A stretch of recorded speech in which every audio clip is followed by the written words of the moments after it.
This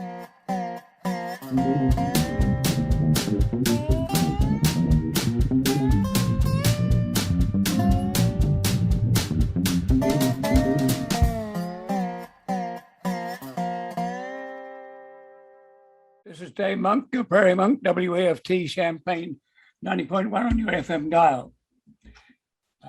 We've been looking at planning for community nonprofits. We don't exactly do what we talk about, but we know what we should be doing.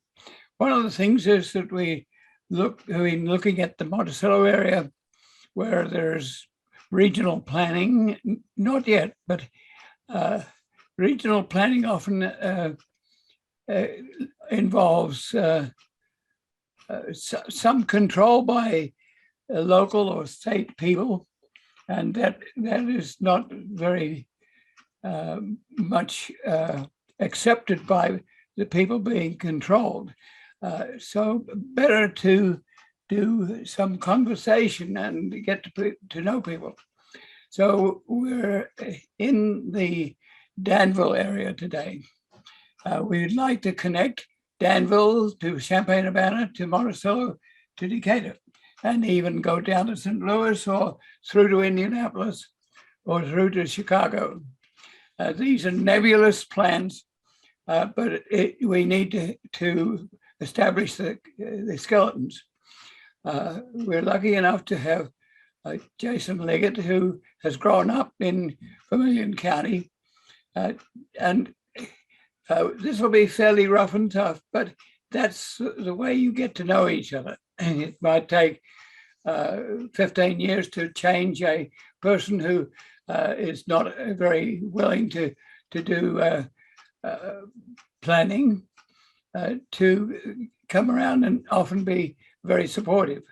We've got a little piece of land between Bronson and Oakwood that does need some attention because it's very good prairie. On Monday morning, the Kickapoo Trail people will be going out and picking seed from places like that.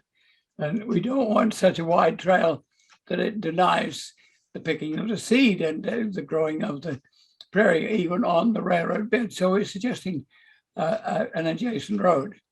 And Jason knows that. So getting to know the area is helpful. Some of it has been industrial for coal and for car parts, and it has a history. And part of the history is that the Easterners were chasing Indians out, and you had conflict in the Danville area between tribes because they were coalescing with each other. But there was salt there, and salt was attractive to people who were trying to use salt as a preservative. And so you have to know that this is not easy territory. People were coming up up the rivers, and especially when they were small and you could come up.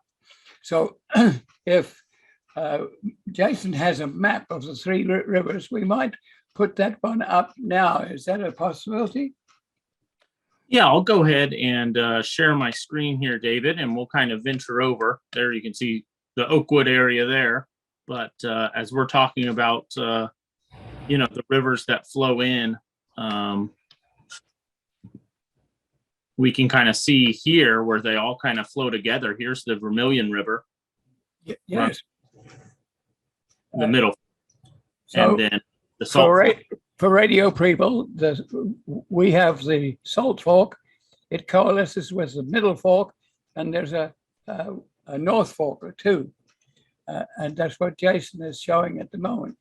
And it's very good to be able to go to a satellite feed and get this sort of information, to know where 74 is, to know where a railroad bed, which has become the Kickapoo Trail, is, to know Possum Trot Road, to know the Kickapoo State Park, which is giving the name to Kickapoo Trail. And so can you run your arrow down Well, oh, there's the railroad line, I think. Or is that? No, Yeah, that's we're 74. see where the rail trail goes through Oakwood and into the fairgrounds. I'll kind of highlight that. Yeah. And I actually rode this earlier this summer, and was a good experience. So where they have it right now is on the west side of Oakwood, Yeah. where the rail trail came through. It kind of starts over in this area, and then it flows through the town of Oakwood, and then you'll pass as you're kind of going out into what we would call going out into the country, but closer towards Kickapoo and also closer towards the Danville area. You pass Bob Pierce race cars, and the trail is just going right here. You can see the trail is wiggle woggle. They made it curve. Yeah, I'll zoom in a little bit here to give you a much better idea. Here is what's Oakwood Street in Oakwood, which is kind of the main road after you get off the interstate and past the McDonald's and all that stuff. You're driving past the Oakwood United Methodist Church there, and then here is where I don't have it up at the moment. Oh, I'm still sharing it, so maybe you've minimized it there, Dave. See if you can click on your. I have it now. I have it now. Okay, good deal. Yeah, so as you're coming down Oakwood Street here from the interstate, here is kind of where they've started the rail trail, and down further west, down 1700 is the Bronson area that Dave was talking about. But as we just go east of there, it's running through town, and if people are familiar with Oakwood at all, there is the Obie's Arctic Chill here on the corner, the ice cream shop. And that's actually where I lost it again. I think it's still showing to everyone else that's viewing. Maybe you've minimized it, perhaps. Are you still seeing the map? Yes, now. Okay. But right here in the corner, just for people familiar with it, was the Obie's Arctic Chill ice cream shop, and I ended up parking on the street parking here when I went. Got my bike out of my car and then rode my bike all the way through town, that's only like 4 blocks or so, and then you're out of town. Oakwood's not a large community, and then they've extended it since the satellite image was taken, but they've extended it just right here as they keep going. And then I mentioned passing Bob Pierce cars, and it just keeps going here, and you can kind of see where the rail was in between those two tree lines, and you just keep going here.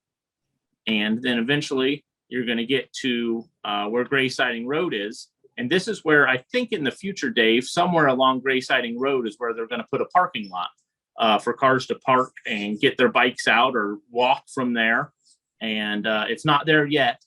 So I'm not exactly sure the location, but I know that I've heard Gray Siding Road repeated as a potential parking lot site. But it just keeps going along here. And once you get here, it's kind of cool that, you can look across. Obviously, this area was all cornfields, but then you see 150, and 150 is a highly traveled road. It's going all the way. You see 150 if you're going to St. Joe, and then further west as you go, past Champaign-Urbana.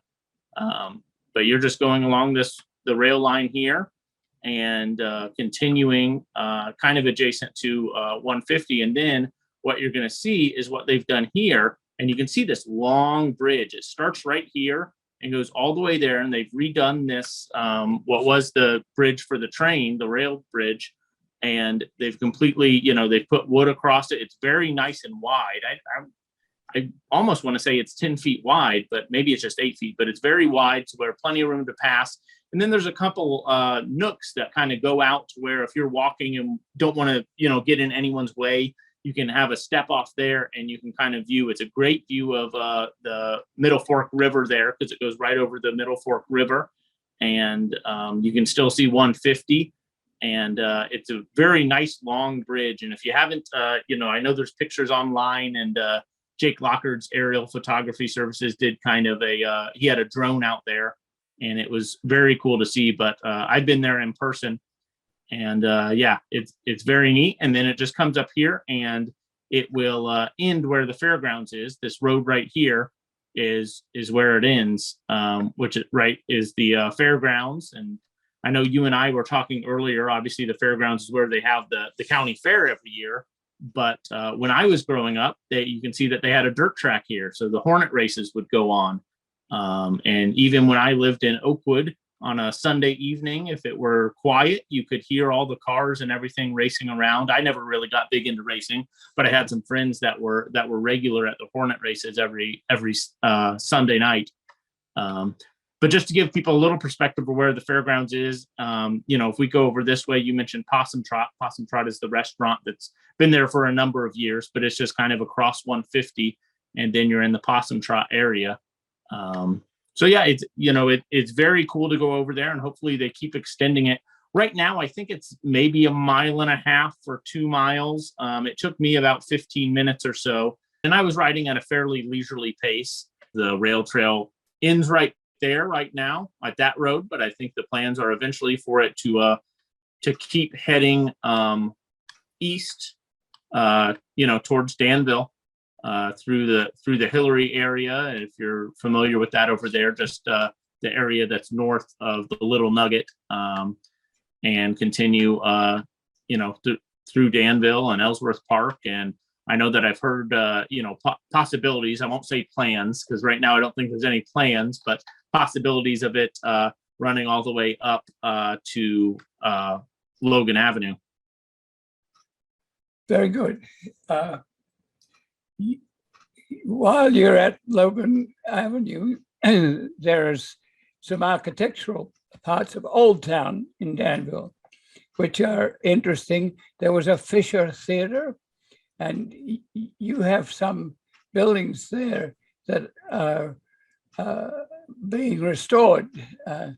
The gentleman from the vacuum cleaner center here has similar buildings over there. Do you want to say a little bit about that? Yeah, historic. absolutely. Yeah, so I mean, you mentioned there was a Fisher Theater. There is still a Fisher Theater, and recently been renovated.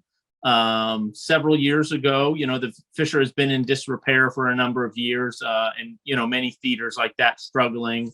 But several years ago, thanks to an endowment from the Julius Hegler, and I'm not sure if it's a foundation or how it's structured, but thanks from that endowment, they were able to secure $4 million to renovate the Fisher Theater. So spending $4 million on that historic theater in downtown Danville. The marquee is fully lit once again. They're obviously they finished this project shortly before the pandemic, so they couldn't have as many shows as they'd probably want to, but it'll be a spot for performing arts as well. And I know right now they're kind of gearing up, showing some older movies on the weekends and things. So you can always check their schedule online. But Jason Rome's the executive director over there for the Fisher Theater and the foundation and the board and everything. And he has some even more grand ideas about how they can expand that, some future renovations and everything. But what they've done inside, if you're able to go over to Danville and, just be able to get inside the Fisher Theater, whether it's a show that you really want to watch or not, it's just very cool to see how that historic theater has come back to life. And yeah, there's other historic buildings in Danville. One thing that, for Danville, I think is right around the 30,000 population right now. And I think it has to be one of the largest downtown areas that has for a city that small.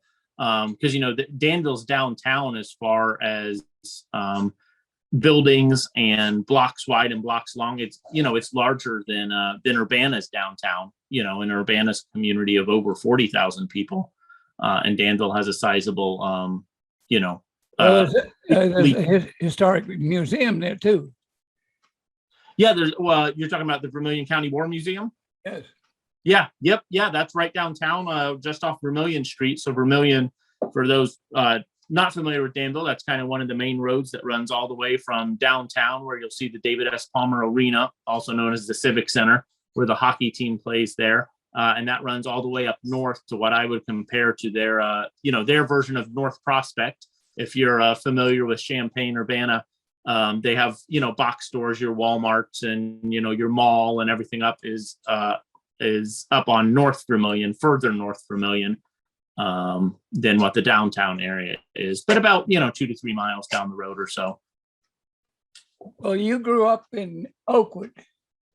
That I did, yeah. So I was born up north. My parents are actually both from the Catlin area, and I know that I say Catlin, and some people say, "Wait, where?" So I'll go ahead and share the map again just to give you an idea of where Catlin is in relation to the rest of Vermilion County. It's south of Oakwood. It is south of Oakwood, correct? Yeah, and if you were going to Catlin and taking the interstate, I suppose you'd still get off on the Oakwood exit there. So here's 74, and there's 150, and kind of right in between there is the village of Oakwood. And if you just get off on Oakwood and take the main drag, which is South Oakwood Street, and just keep going south on that, you'll come up to what's 1350 North, but it's also known as Catlin Homer Road. And then you take Catlin Homer Road, right over here is where Catlin is. So just to zoom out a little bit more, over in our top right corner is Danville. Over here is Oakwood, and there's Catlin.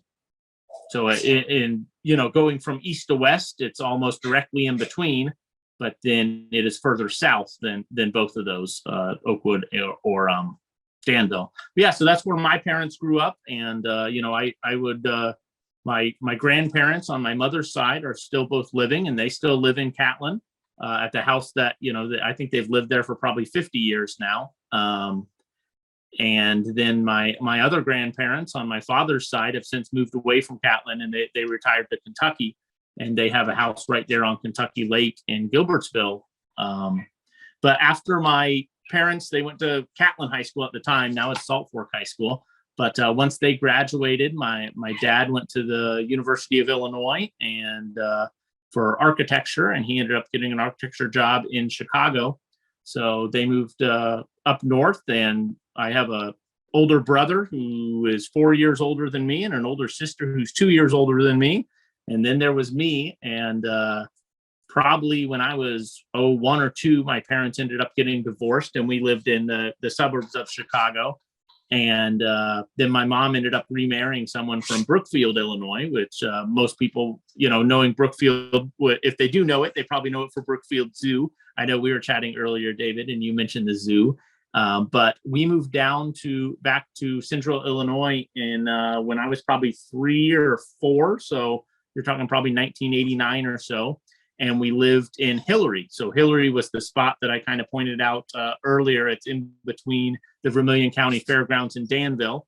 So we lived in Hillary. We rented a house for, again, I was 3 or 4, but probably about 6 months or so. And then we ended up moving to Oakwood and rented a house there in Oakwood, just 2 blocks north of where the rail trail is. So in town of Oakwood.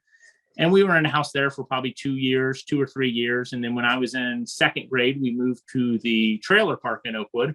And the trailer park is, if we go you could right here around this area, people might be familiar with Sleepy Creek, the winery that's kind of in between Oakwood and Fairmount, or Oakwood and Catlin. And then also the Boy Scout camp, which is Camp Drake. Sometimes I mention Oakwood to people, and I wasn't in the Boy Scout, so I don't think twice about Camp Drake. But as soon as I say Oakwood, they say, "Oh, there's a Boy Scout camp there." And I was like, "Oh, yes, there is." So it's a draw that I didn't even realize to the area. But the trailer park is kind of your southernmost portion of what we would consider Oakwood, right here. And then we lived in the trailer park for probably maybe 2 or 3 years, and then ended up moving back into more close to town of Oakwood, right across from Oakwood Grade School, in fact, is where we moved. And my mom, when she remarried again and moved to Danville, ended up selling that house to my brother. So my brother's raising his 2 girls in the house that we grew up in, right across from Oakwood Grade School. Yeah, but so I spent from the age of 4 or 5 to the age of 21 living in Oakwood until I moved to Champaign-Urbana. Let's have a look at that Camp Drake. It's a Boy Scout organization. As things have changed, is it now a mixed scouting, a Girl Scout as well as Boy Scout site? Well, I think it's still considered a Boy Scout site as far as I know, but I will say now that girls can join the Boy Scouts, and I think that boys can join the Girl Scouts, but I know that girls can join the Boy Scouts now, to where it's all kind of intermingled in a way. They are two separate organizations. I don't have any kids, so I couldn't tell you the exact differences between everything. My older brother was in Boy Scouts, and I think at the time maybe it was Cub Scouts or something for his age. And then my older sister was in Girl Scouts, but I wasn't in either one. So the only thing I kind of remember is my sister always selling cookies, and my brother doing the Pinewood Derby races that I think are still a tradition in Boy Scouts. But yeah, that's Camp Drake is just kind of right there. There's a gooseneck where you have a big meander with a short area, and you can cut that river and allow it to move faster, or you can keep the river intact. And I think the river is fairly intact at that point. So you have bottomlands and river banks where the river carves itself a gooseneck. So it's very typical of river movement, meandering. Tell me a little bit more about how you look at this from a point of view of Vermilion County Conservation District. So you might move a little closer to the North Fork, and I think it runs near to the southern part of Vermilion County Conservation District. That probably takes a moment to pull up. That's what I'm doing right now. Sorry for the silence. Yeah, that's quite okay. We're trying to give you an idea of some of the sites that you can go to. There's also conservation areas to the north, and these are the sort of places we would like you to know about. There are bicycles using some of these places. Bicycles can be rather traumatic to natural history, so there's some debate about that, and there's also some area there that it was Illinois Power, and the tailings that are finished when coal is burned were put in beds that have been leaking into Clean River. So there's been some discussion about that, about the bicycles, which also attract competition and people coming in from other communities, and that's viable stuff. So yeah. So when we were talking first about the North Fork going to the southern part of the county, just to put in relation, here's where Danville is, this area. Then if we follow the river down this way, you're almost on the backside of Westville. If you know where Westville is, and then you've been down here to Grape Creek and everything. Here is the river going down this way. And then as we get closer to here, some people might know Forest Glen. So Forest Glen is ran by the Conservation Association over there in Vermilion County, but that's right here in between, kind of closer to Georgetown, really, but in between Westville and Georgetown, and then east of both of those. You can see from the map that there's a lot of bottomlands, and that is a different ecology. And so you have park districts or forest preserves that have that biodiversity. Yeah, and so where the arrow is now, it's going down to be meeting the Wabash River and then to Ohio and to the Mississippi. So tell us a little bit about growing up at Oakwood. I think you, at an early age, got involved with music. Can you say something about how it is fun to try to do things and do it in a very interesting way? Yeah, absolutely. So, growing up, my brother got involved in music first, but even kind of as he was getting involved, and before I ever got involved in music, our dad, along with his brother, our uncle, were in a quartet. It was a gospel quartet, and every weekend that we were with my dad, we would travel to a different church somewhere in Illinois, and they would perform. And that was kind of, one of our starts that, we could see them performing music. So maybe that's, what triggered us to start looking into music. But my brother got, involved in playing drums at a fairly young age and took lessons playing drums. And throughout his high school years, he was in a variety of different bands, playing drums. And then when I was probably, I want to say maybe 12, I want to say it was for my 12th birthday, I really wanted an electric guitar. So my mom got me the electric guitar, and I went for lessons, and I suddenly realized it was a little bit harder than I thought it would be to play guitar. So I toyed around on it, but nothing really came of it outside of me just playing and practicing. I got involved in other activities, and then my brother ended up going to Greenville College, down near St. Louis in Greenville, Illinois, to study music and recording and engineering and all that stuff. So he did that for a few years. And as he was at Greenville, he decided he wanted to start a band. But unlike his bands in high school, he wanted to start it just with some friends, whether they knew music or not. So he called me and he said, "Hey, I'm starting a punk rock band. Do you want to play drums?" And I said, "Well, I don't know how to play drums, but sure." And so he taught me how to, the basics of drumming. And then he had a friend down there that he was going to have sing, and he also taught him bass. And then he had another friend that's a tremendous musician that still plays around Champaign-Urbana, and Mark Redman. He plays in a lot of different bands, but at the time he joined us as well. And we were the Villains, and we kind of, there's been many iterations over the years, but the constant is that it's always been me on drums, and then my brother in the band as well. And our most current, recent iteration was just the two of us. I would play drums, he would play guitar and sings, and it was just a 2-man punk band. When we did have 3 of us with Mark Rebman, we ended up going to New York City. We played at the legendary CBGB twice, once back in 2003 and 2005. And for those not interested in music, CBGB was a legendary punk venue back in the late 70s, when, punk was still just coming over from overseas. And you're talking about the Ramones and the New York Dolls and bands like that. And it was on Bower Street in New York City. So it was very cool for us in 2003, 2005 to travel to New York City to play at that legendary venue.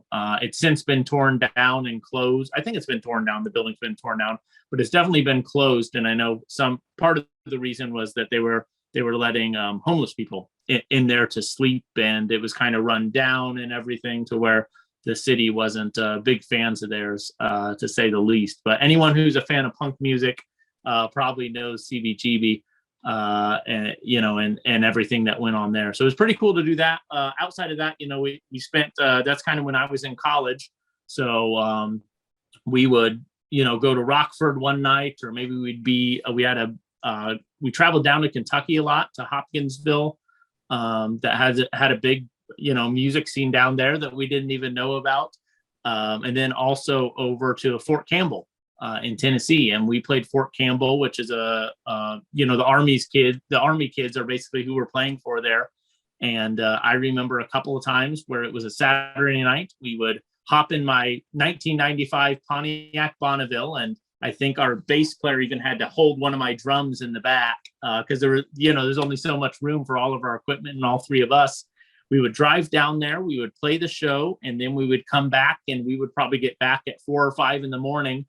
I would take a hour nap and get a shower, and then I would go work at the grocery store there in Oakwood, starting at 7 a.m. on Sunday, which, I mean, that makes me tired just thinking about it now. But back when I was 20 years old, I could do that every weekend. Well, you have played for the Kickapoo Trail for a fundraiser just fairly recently. So going back to Muncie was a little bit out of your territory, is kind of west of Oakwood, but it's that's where the high school is, and there's a Stony Creek that comes down there, and it goes down to the Salt Fork and actually goes to Conkey Town, which is a town that has a strange name, but it also is where limestone surfaces under the stream. So you can walk on the stream and it's not mud, it's rock. And there was a covered bridge there and a watermill. And then not too far away is Jordan Creek.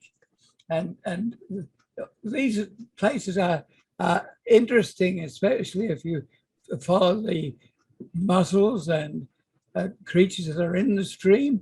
And Natural History Survey people often have a weekend house in that general area. So yes, you can see the high school and an area where there was a big meander, and it goes down to the Salt Fork, and there's a new concrete bridge down there where that arrow is. Yes. So did you bicycle or did you canoe? How did you handle these rivers?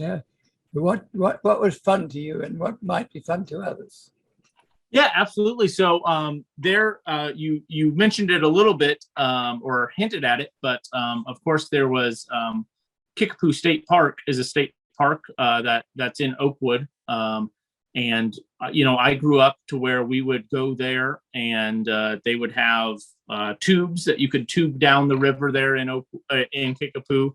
And you could also canoe, and you rent the canoes and you could go out there.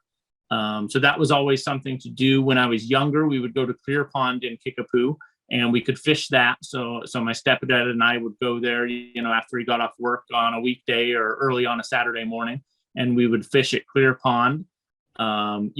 Since then, and even as recent as a couple years ago, my stepdad, my brother, and I went north of Danville to Bismarck, and we got into the river there and rode that all the way down to where it let out at Lake Vermilion, which a lot of people don't realize that Danville has a lake. And one other thing, I'll go ahead and bring the screen back up here so people get a better feeling of where I'm talking about. So here's here's all of Danville that we were talking about in the downtown area. But then if we go up here, you can see here's Lake Vermilion. And what we did is we had, zoom in a little bit more, see if we can find where it actually came out at. Yeah, so right here, as you can kind of see that the river is winding down and then it lets out into the lake. And here's Huron County Park, where people will go and walk around, and there's a lot of nature out there for the small area that it is. But you can see where the river meanders around and goes up and through here. We actually got in further north in Bismarck and rode this all the way down in our 3 kayaks and let out in the Vermilion River, or sorry, Lake Vermilion down here. And we went the length of this Lake Vermilion, and we went on the side the whole time, but then we needed to cross to get to the Gale Grotto, which is where we got out at, because that's where my mom met us with the truck and we could load back in again. So it was the 3 of us, and we, about right here, we decided to cross the lake, which wouldn't be anything in the colder weather, right? We'd probably, us and fishermen would be the only people on the lake, but this was a nice summer day. So everyone was out there tubing and skiing with all their speedboats and everything. And there's the 3 of us trying our best to get across the lake and avoid any collisions. And it just so happened the next day, my stepdad had asked someone, I can't remember if it was one of his coworkers or just a friend, what he had done. He said, we were out on Lake Vermilion, and I said, and my stepdad said, really? You know, we were out on Lake Vermilion too. We had our kayaks. And he goes, wait a minute, was it 3 of them? And my stepdad said, yeah. I said, was it a blue one, a red one, and a green one? He goes, yeah. He goes, oh, I'm so sorry. You know, we were in a speedboat and we sped past you guys so many times. And yeah, so it was eventful to say the least. But yeah, you know, there's a lot of different things that you can do with nature in Vermilion County. You know, there's lots of trails in Kickapoo as well. People don't even realize that, you know, Kickapoo State Park. I hear so much, or so often, I should say, of people traveling to Indiana to go to Turkey Run. And they say, oh, they have all these trails and you can get on the river and everything. And I was like, you can do all of that even closer in Kickapoo. And when I was in high school at Oakwood High School, I was on the cross country team and our home course was in Kickapoo. So every day after school let out, we would all get in our cars, the cross country team, go out to Kickapoo, and that's where we would train, you know, Monday through Friday. And then we would have our meets, and our home track was on Kickapoo, in Kickapoo. So yeah, I'm very familiar with all the trails and stuff that are available there. There's even a spot, I don't think they recommend that you do this, but I remember there's a spot that has a little bit of a cliff and you can jump off into the river. And, you know, we were all high school kids, so of course we did that. But I don't think they want you to do that. But lots of nature and scenery and all sorts of history in that area, too. There was a dam at the end of Eisenhower Park somewhere. And there was a lot of debate about whether that dam should remain open. Now, I think you've told me that it was destroyed, which destroyed one type of fishing for another type of fishing. Can you say something about that dam? Yeah, so that was at Ellsworth Park, and anyone familiar with the Danville area, we kind of already at least brushed upon where Ellsworth is at, because the rail trail is going to go, hopefully, eventually, somewhere similar to that. I'm going to go ahead and pull that up again, and that's where Danville has their fall festival and a number of other events. There's a yard there, and when yards close out, as they did from Danville to Urbana, they always leave a mile of pigtail so that a mile-long train can back up into there and store cars on sidings. Well, Danville has the same situation. It goes through Hillary, and one day we hope that if that yard closes out, that we may get into Danville from the Possum Trot Road.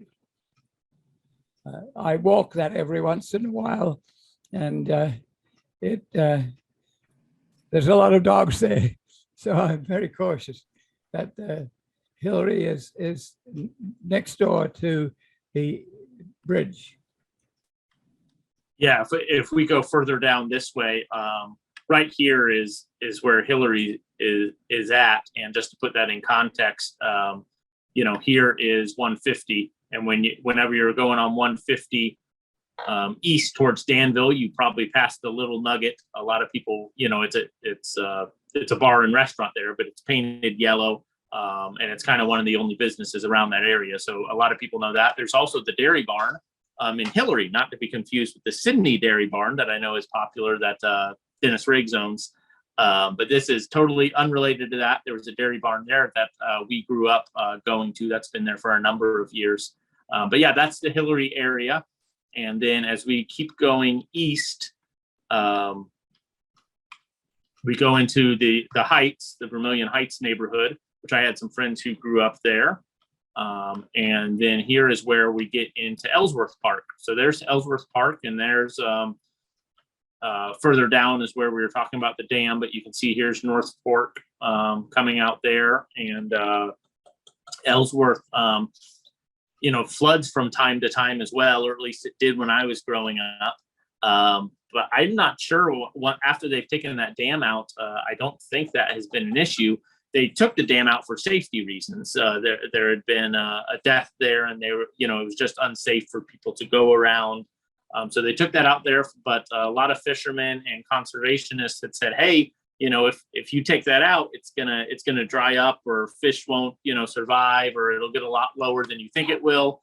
And they said, no, we checked, it'll be fine. But I think that's actually what ended up. I saw some what I would describe as frightening pictures of the area there where the riverbed had just completely dried up, and what used to be where the water was, there was just puddles. And that was during a time when there wasn't much water flowing through the area anyway. But even so, I don't fish regularly or anything like that. I grew up fishing, but just as fun. Yeah, so that's been an issue. But yeah, they got that dam taken out over in Ellsworth Park.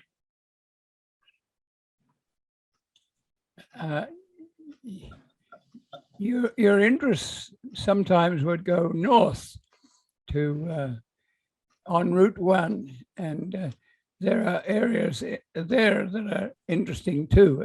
I think Bismarck is north. Yeah, Bismarck's north. Yeah, so if just for the sake of where I'm already at on this map, when you're going through Danville, and if you decide to cut through the downtown area on Vermilion Street, which is one of the main streets in Danville, we can just keep going on Vermilion Street. And I know we mentioned the Fisher Theater earlier, which is right there downtown. And we also pass the Danville Public Library. And there's bits and pieces of stuff all the way up to Fairchild as far as businesses. But then you get into some areas where it's just neighborhoods. There's not a lot of businesses. It's just houses. Then there's the YMCA continuing up north. And then as we go continue further up north, that's where we get to where I compared it kind of to their North Prospect, their version of North Prospect, to where you have the mall there, and you have the movie theaters out there, and then continuing up north, you'll have your Meijer and your Kohl's and your TJ Maxx, and if you keep going, there's Walmart clear out there. I remember long before all that stuff was there. Of course, the mall was there when I was growing up, but Walmart didn't come till much later. And then after Walmart came, then you started to get more, as we see in a lot of communities, that kind of grows the growth that's going on there. And it did the same for Danville. But if you keep going north on Vermilion, then you will eventually end up on, you're going up 136 into 1, and then that'll turn into Bismarck is further up north as well. So Dave, thanks so much for having me on today. I appreciate the time on the Prairie Monk. Always a pleasure to talk with you, and happy to do that anytime. And hopefully those listening on the radio or watching later on UPTV or YouTube found something from this conversation that we've been having, talking about how the Kickapoo Rail Trail is continuing to expand east into Vermilion County, as well as some of the natural areas that are offered in Vermilion County, whether it be the rivers or the state parks or the county parks. There's a lot that Vermilion County and the Danville area have to offer. And, I was a resident of Vermilion County for about 17 years or so, and still go back frequently as I own some property over in Danville. So I appreciate you having me on, and appreciate everyone else tuning in today. For Dave Monk, I'm Jason Liggett, and this has been the Prairie Monk on WEFT 90.1 on your FM dial.